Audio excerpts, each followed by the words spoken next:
Bismillah, Assalamualaikum warahmatullahi wabarakatuh. Alhamdulillah, wassalatu wassalamu ala rasulillah wa ala alihi wa man walah wa la hawla wa la quwata illa billah. Amma ba'd. Anak-anakku sekalian, ketemu lagi dengan Ustadz. Ya, kali ini kita akan belajar tema. Ya, pada video kali ini kita akan belajar tema yang ketiga, subtema yang ketiga, dan video kali ini video bagian yang pertama. Nah, kalian sudah siap? Kita akan belajar perubahan wujud benda. Mari kita simak video berikut ini.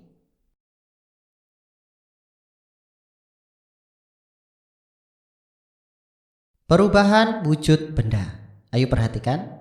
Nah, sebelumnya Ustadz mau tanya, masih ingatkah berapa jumlah wujud benda itu?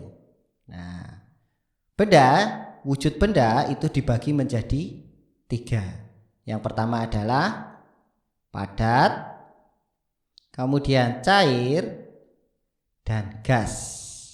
Nah, ternyata benda padat itu bisa berubah menjadi cair. Ya, perubahan padat menjadi cair disebut mencair.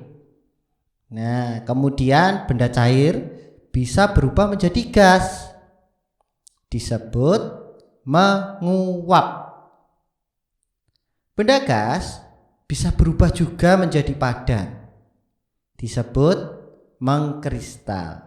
Nah, sekarang sebaliknya, dari padat berubah menjadi gas, itu disebut menyublim. Dari benda gas menjadi cair disebut mengembun. Dan benda cair menjadi padat disebut membeku. Nah, habis ini kita akan pelajari satu persatu perubahan wujud benda ini, dan kita akan memberikan contoh untuk masing-masing perubahan wujud benda tersebut.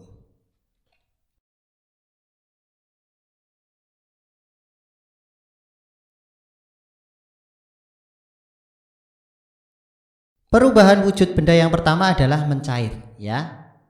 Cair adalah perubahan wujud benda padat menjadi cair, disebut mencair.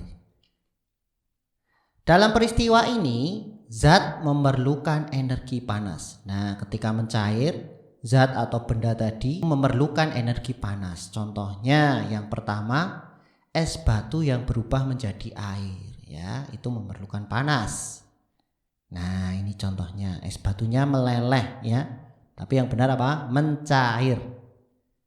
Nah, lilin padat yang dipanaskan berubah menjadi lilin cair. Nah, kalau di rumah kalian terjadi mati lampu, kalian menyalakan lilin. Perhatikan, di sekitar api tadi ada cairan, ya, cairan lilin. Nah, itu lilin padat yang berubah menjadi lilin cair. Itu namanya mencair.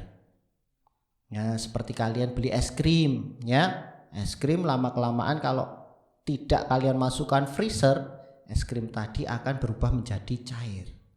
Nah, contoh yang lain juga ketika kalian membantu Umi, ya, membantu Umi di dapur memasak misalnya. Nah, kalian disuruh untuk menghangatkan mentega, ya tadinya mentega atau margarinnya padat, itu kalian masukkan ke atas teflon mungkin, ya, itu margarin tadi akan berubah menjadi margarin cair.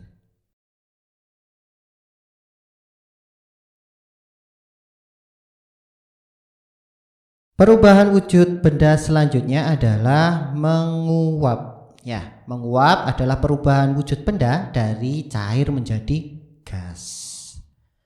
Nah, dalam peristiwa ini zat juga memerlukan energi panas seperti perubahan sebelumnya tadi, ya, seperti mencair, ya. Nah, contoh yang pertama adalah air laut yang menguap terkena matahari. Nah, kemudian bensin yang dibiarkan di tempat yang terbuka, ya, akan habis karena bensin yang tadinya cair berubah menjadi gas. Nah, coba diingat ketika membeli bensin di pom bensin, jangan lupa untuk menutup tangkinya. Kalau enggak apa? Bensin akan habis karena berubah menjadi gas. Kemudian contoh lainnya adalah ketika kita menjemur baju yang basah. Yang tadinya basah bajunya, ya lama kelamaan bajunya menjadi kering karena apa? Airnya sudah menguap. Nah, contoh lainnya adalah ketika kalian memasak air. Kalau dibiarkan terus-menerus, ya nanti airnya akan habis ya. Sudah mendidih, kemudian dibiarkan begitu saja. Nah, lama-kelamaan airnya akan habis.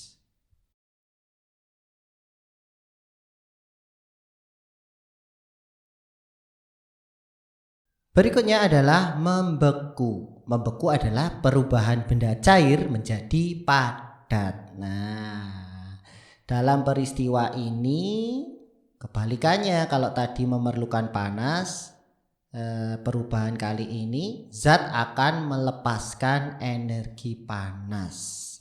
Contohnya air yang dimasukkan ke dalam freezer ya akan menjadi es ya. Kalian sering membantu Umi membuat es batu ya, itu perubahan cair menjadi padat. Kemudian kebalikannya yang tadi ya, lilin cair yang didiamkan akan kembali menjadi padat. Nah, setelah lilin tadi terkena panas, terkena api, kan berubah menjadi cair. Nah, kalau didiamkan, apinya dimatikan, nah yang tadinya cair berubah menjadi padat kembali. Nah, ini contohnya. Nah, ini es batu yang tadi kalian buat. Nah, ini yang kalian suka. Biasanya kalian membuat puding ya, puding atau es krim ya. Itu juga sama. Dari yang tadinya cair berubah menjadi padat.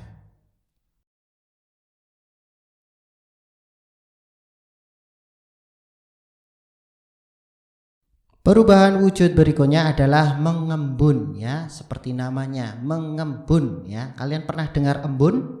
Nah, mengembun adalah perubahan wujud benda gas menjadi cair. Nah, perhatikan, sama seperti membeku tadi ya. Dalam peristiwa ini zat juga melepaskan energi panas. Contohnya kalau kalian jajan es ya, perhatikan bagian luar gelas yang berisi es akan ikut basah, padahal gelasnya tidak apa? Tidak bocor. Apa yang terjadi? Ya, yang terjadi adalah udara yang di sekitar gelas tadi menempel pada dinding gelas, padahal dinding gelas tadi apa? Dingin. Jadi udara yang tadinya benda gas nempel ke dinding gelas yang dingin. Nah, udara tadi berubah menjadi cair. Nah, seger sekali ya. Contoh berikutnya adalah ketika kalian pagi-pagi ke lapangan ya. Perhatikan rumput yang basah di pagi hari ya. Padahal apa? Di malam harinya tidak terjadi hujan, tapi kok rumputnya basah. Nah, itu dikarenakan udara yang ada di pagi hari itu terkena suhu dingin, sehingga udara yang tadinya berbentuk gas ya, dia akan berubah menjadi cair. Nah, dan butuh sesuatu untuk menempel ya, biasanya pada rumput-rumput yang hijau ya. Segar sekali juga ya ini ya.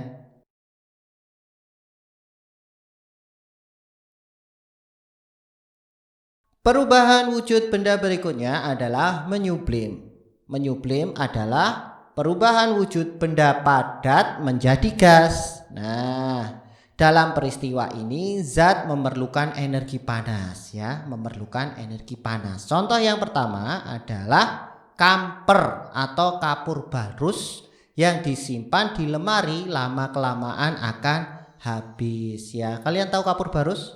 Nah, ini gambarnya. Biasanya ditaruh di dalam lemari agar pakaiannya tidak bau dan agar menjaga ya, untuk menjaga dari kutu-kutu atau hewan-hewan yang lainnya yang akan merusak pakaian kita.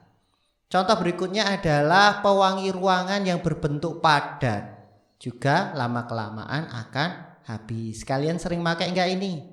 Ya, biasanya di gantung di kipas angin ya, yang tadinya padat lama kelamaan habis. Nah, atau habis atau berubah menjadi kecil ya. Itu yang tadinya padat dia berubah menjadi gas ya.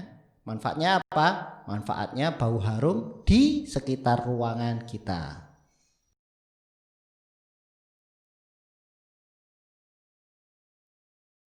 Perubahan wujud benda yang terakhir adalah mengkristal. Ya, namanya bagus ya, mengkristal. Mengkristal adalah perubahan wujud gas menjadi padat. Nah, dalam peristiwa ini zat juga melepaskan energi panas. Contoh yang pertama adalah proses terjadinya salju. Ya, kita sulit ya untuk melihat salju.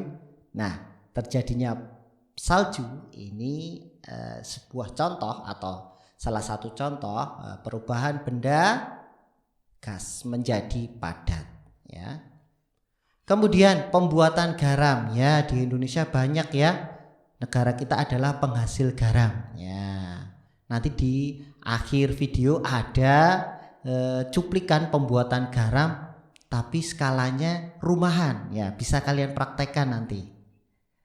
Kemudian coba cek motor abi kalian atau mobil abi kalian, coba cek di knalpotnya. Nah, lubang knalpot yang kotor karena gas CO2 yang berubah menjadi padat ya. Itu namanya jelaga-jelaganya yang berwarna hitam itu loh. Nah, itu yang tadinya gas CO2 dia berubah menjadi padat. Nah, kemudian yang terakhir, coba buka kulkas kalian. Kalau seperti pada gambar ini berarti Umi belum membersihkan ya. Ya, kalau kulkasnya atau freezernya jarang dibersihkan ya kemungkinan seperti ini, apa? Banyak bunga esnya. Ya, beda dengan kulkas yang lebih canggih ya, ada otomatisnya sendiri. Ya. Ini adalah contoh dari mengkristal, yaitu bunga es tadi yang tadinya gas, dia karena suhu yang sangat dingin ya, dia berubah menjadi padat, menjadi bunga-bunga es. Nah, begitu anak-anakku.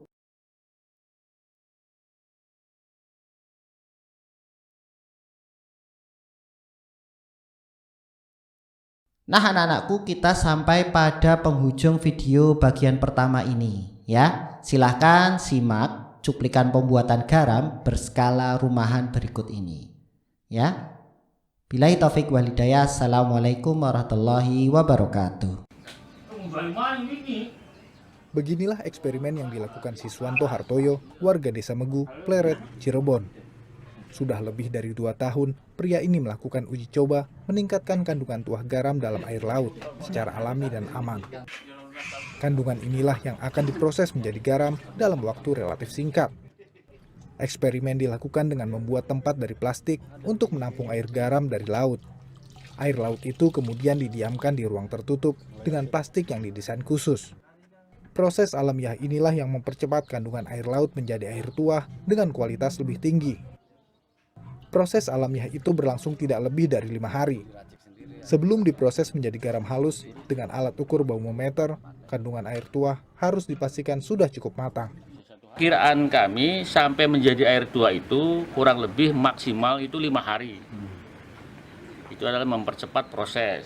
Terus kemudian setelah menjadi air tuah, lebih mempercepat lagi untuk dijadikan garam, kita menggunakan energi listrik.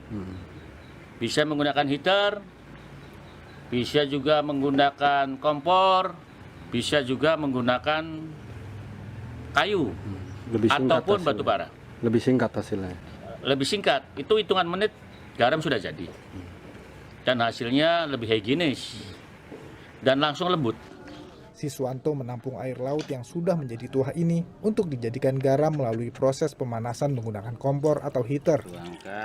Dalam hitungan sekitar 15 menit, air tuah sudah berubah menjadi garam putih dan halus.